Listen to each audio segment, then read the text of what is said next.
Hi, everybody. Hey guys, it's iGloriaaa back with another video. This is Vlogmas Day 5. Yeah, 5. Do you smell that? No. It's okay.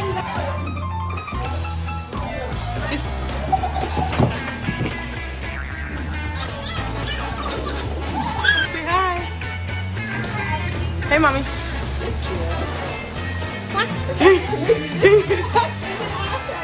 Gloria.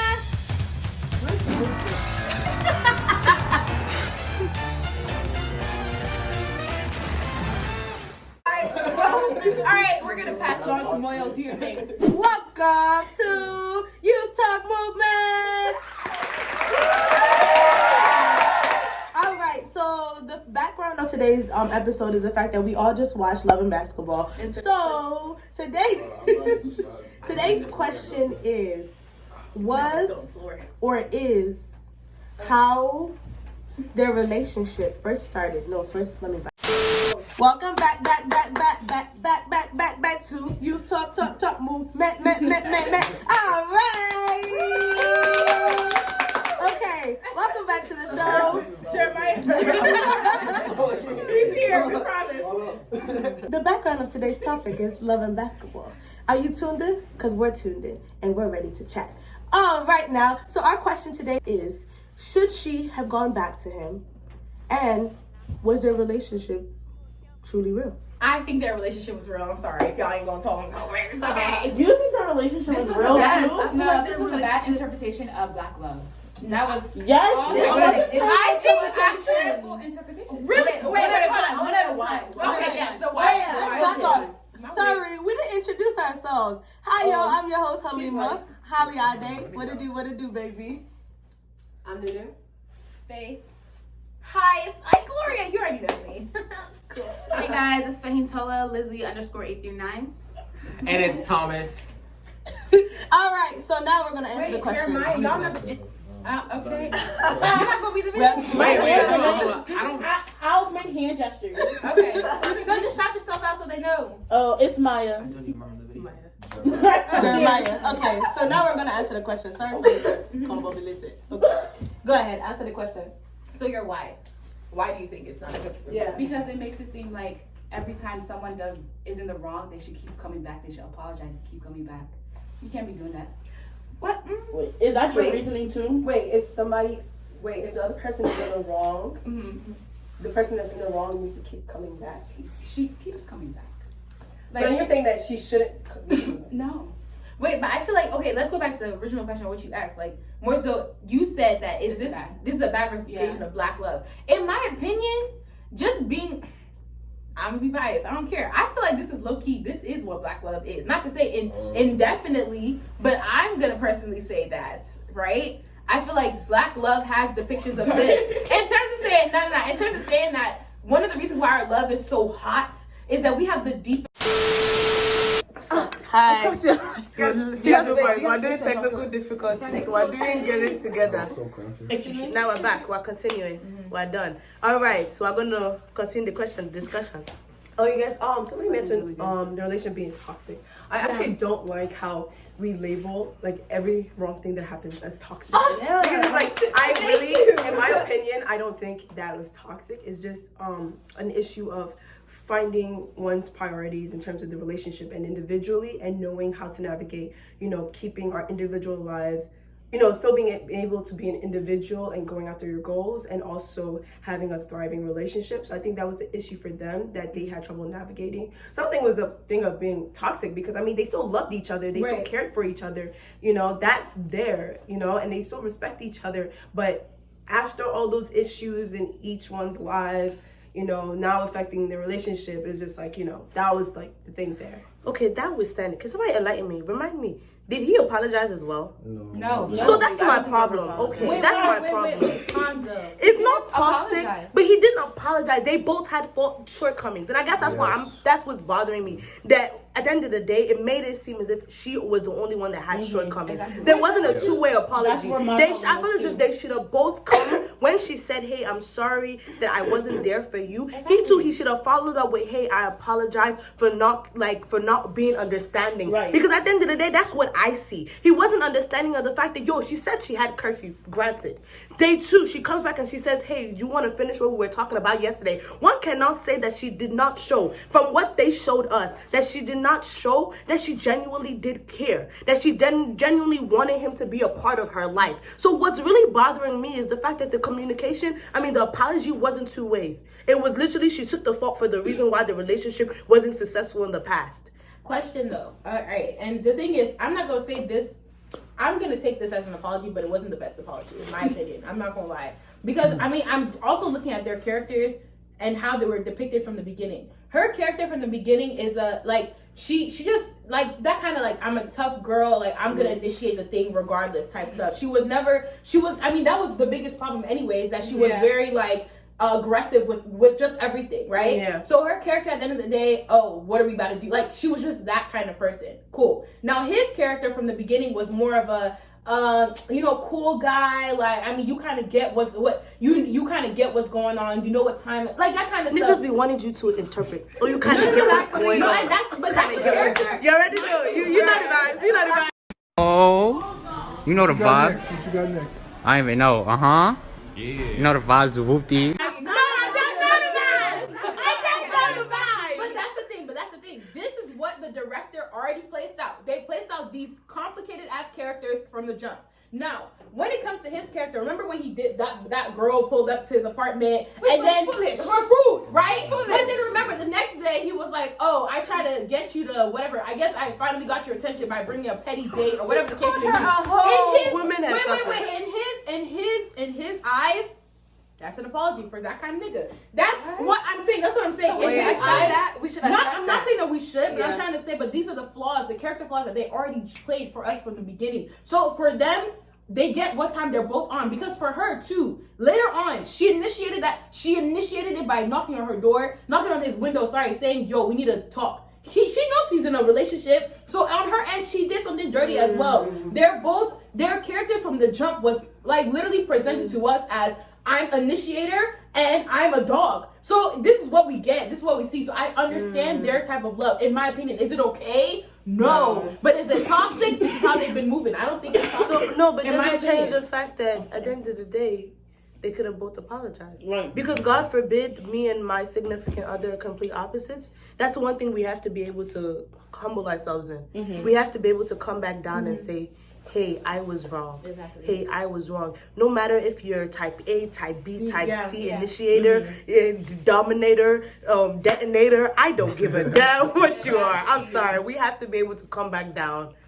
So I think where the toxicity comes in for me is the way that black couples are always depicted in black love stories. Yeah. So I don't think it's necessarily the relationship that was toxic, but the way it was depicted. So I had to look up who the director was. Because I was like, is she white? Is she black? Who is it? It's a black woman. Mm-hmm. She based it around, some of it around her own life growing up. So, I feel like some of that social expectations that are set for black women and black men were embedded in it because that was her life. And so I just worry for, the future black generation, us, that if they continue to give us this storyline of a black woman sort of having to humble herself and go and ask this black man to get back with her. Wait. What is that mean? Jeremiah's here. He's coughing. Oh, yeah. I have things to say, man, but go to you. Jeremiah's coughing. You know that. I want to speak. At least she's talking about some teacher. At least most men will just speak over you. Right. Go ahead, bro. All right. So let me just put it out there. Speak out. Let them know. Black men are faithful. We know. FBMA, shout out. That's a shout out though. All right. But anyway, you guys already know that I've been berating this movie the entire time. Let's just get it straight. This is a drama film. It's meant to elicit all those emotions, all those expectations about, will they or will they not? So basically, the whole design of it is to be entertainment. It's not supposed to be the example of love. If you want love is not, I'm not going to say that, your life is not going to be having, hassle, ups and downs. But at the same time, there are levels to this. Yeah. You don't want to be going into a relationship or some endeavor for love where it's literally about drama and there's dysfunction. And I feel like that's an issue that is always being illustrated in all these films. Because usually you always have this dysfunction where each person is not communicating the way that they're supposed to communicate. At the end of the day, all these interpretations of black love is not really the main thing that you should be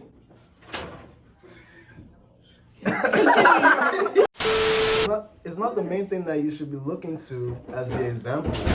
Because again, at the end of the day, this is entertainment. It's designed to draw people in. And it's designed. And it's what happens when you believe and when you fall in love. You thought High School Musical was real. You realize High School Musical was not real. Right. But like, this is honestly, sometimes these movies are the first depiction of love. Something exactly. That's true. No, I'm saying why are people having these false depictions but that what do we have to as a source of what black love actually is? My thing against that is that why is it that this is the only exposure that the kids are having? Wait, but hold on, pause for a second. But here's the thing. That's where I was gonna talk about what you said. At the end of the day, is it that our generation is gonna fall for things like this? No, because if that's the case, why are we talking right now? That's of course, because at the end of the day, our generation, I'm even afraid we might not get married. Like our generation. Honestly, because our generation, me go back to the guy. In my opinion, gorgeous with a ring. No, like in all honesty, like I'm low key almost afraid because it's like there is in love is gonna disgrace you. Yeah. In all honesty, love will embarrass you, and I feel like our generation does not want to be embarrassed. That's the truth. We're saying God forbid, but if you don't experience downfall with somebody that you actually genuinely love, your life, everything is great on this end is nonsense. When kids come into the play and you're looking you're looking dusty, and your husband just came back one day. He brought back food for one co-worker. We got divorced because of that. No, you cannot do that because you guys are in it. That our generation is oversensitive. Yes, we're oversensitive. I'm sorry.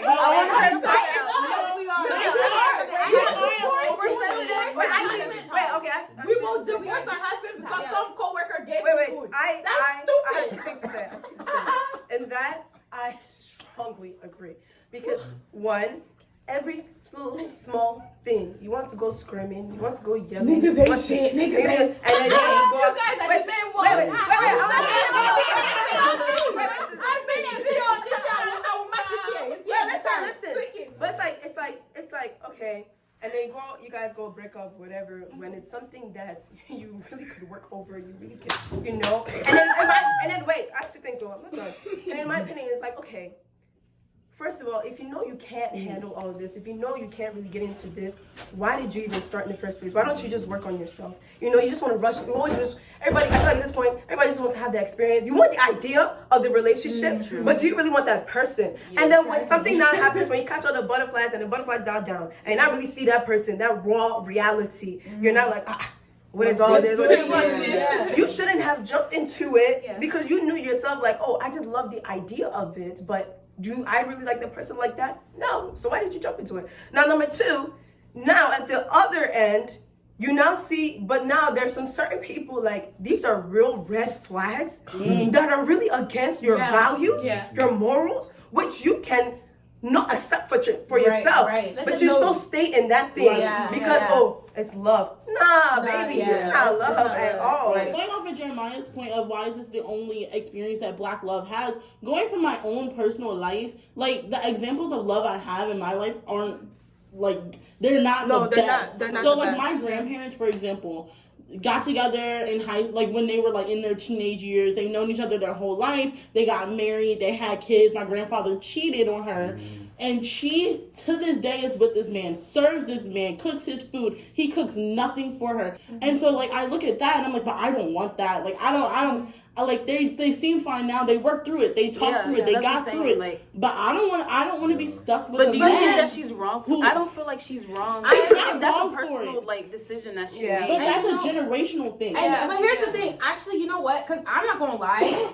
Actually, no, I'm not going to put myself in that scenario because the Holy Spirit knows. You mess around, the Holy Spirit knows. Like, I don't know. Like, I don't want to call certain things upon my life, but I'm just saying, like, you know what, that scenario right there is just, it's not foreign. Sadly, right. You know what I'm saying? It's such a common thing. Yeah. But my thing is just, notice how we said that, I could never. That goes back to the point of our generation is so sensitive. Like, how you said she's so strong, right? Yeah. The thing is, how would you know who is strong until you go through that kind of thing? That's true. That's the thing. So my thing is, I worry that our generation, like, when it comes to, like, the strength, like how much we can actually like take, right? It's gonna be so small. Yeah. The divorce rates will be so high, and we won't have a whole bunch of babies out here like who's my dad? Who's my mom? So are you saying that we won't have babies at all? Are you saying that people should tolerate being cheated on being like misused? Because in some cases, like, people can work through that, but in other cases it's just something that not can right. be worked out. But I'm saying, like, I'm not saying tolerate it, but what I'm saying is, like, move with wisdom.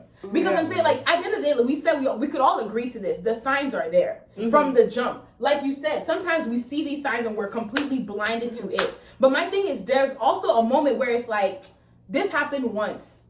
I have to. This one we can move past. If you're being misused and abused repeatedly, please get out. We're not saying that. We're talking about repeated. If you're getting misused and abused repeatedly, get out. But let's be real. A lot of times, what makes people like get a lot is the fact. I guess for me, I'm gonna come from a faith standpoint. I know that at the end of the day, we're complex beings with complex minds, so I have to have the utmost patience. Right. From friendships to family to relationship, I have to realize that this shit, it's not personal. You and me, we're two different beings coming from two different backgrounds. So I have to be extremely patient with you, your nuances, the way you move, the way you act. And I think a lot of people forget that it's two becoming one. But we forget that it's first two.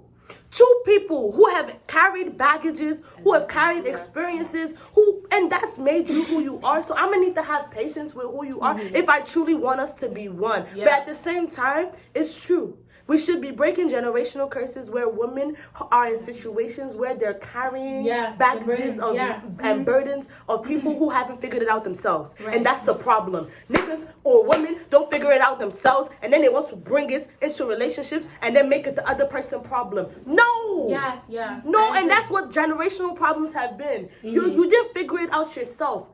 You owe it to yourself to figure out your own problems. To figure out what's wrong with you and not bring it into this relationship. And then at the end of the day, we're going back and forth about your own personal vendetta with self. My only thing is that to add on to that, I would say that we also, because I was going to add a third point to the points you were giving.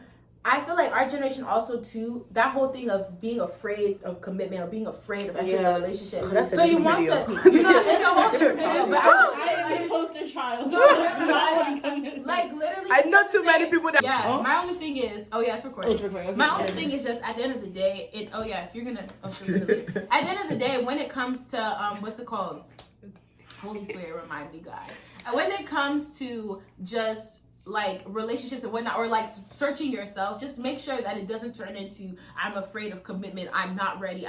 Like, honestly, sometimes you always have things to learn about yourself. Even when you're in a relationship, you will still be learning about yourself. I feel like if it's a healthy relationship, you should be learning about yourself in the midst of that. If you ain't learning nothing, that means that relationship is distracting you. It's stagnant, and it's just a waste of time. So my thing is, we're always learning, but there's a different type of learning that you learn by yourself. There's a different type of discovery that you do like isolated, and then there's a discovery you do as a collective. So that's just my only take on that. That's just that. I don't know if anybody else has anything else to say. What are these final thoughts? In terms of love and basketball, you guys, let's rate the let's movie. do love and science. Let's do love and humanity. No. Let's do love and creativity. Oscar. Let's do love and success. But all in all, can you guys rate the movie? I rate it like 6. an 8. How about you? Maybe like a 6 or a 5. I think 5. They could have done Come so on, much it's a better. 2000 film. 7. For a 2-hour movie, they could have done so It's much. a 2000 I film, give it an guys. 8. I give it. They were doing long sex scenes. When Whoa, they- whoa, whoa, whoa, whoa, whoa, wait. I beg. It was beautiful. It was They beautiful. could have done more with the plot. No. Although she did win an award for it. For real. Like a real one, like a best show, something like that. Wow. Oh, really? Wow. I rated it an 8.5. Oh, that's we a here on the high 8. score. Yo, we're gonna have to do Quinn and Slim next. Well, wait. Not everybody. When everybody likes. But yeah, so guys, thank you guys so much for watching this video. I hope you guys enjoyed. Please don't forget to like, comment, and subscribe. And I will leave everybody's socials down below. Everyone, yes, check them out. And we'll catch you on tomorrow's Vlogmas. You talk movement YouTube comedy. Period. Okay.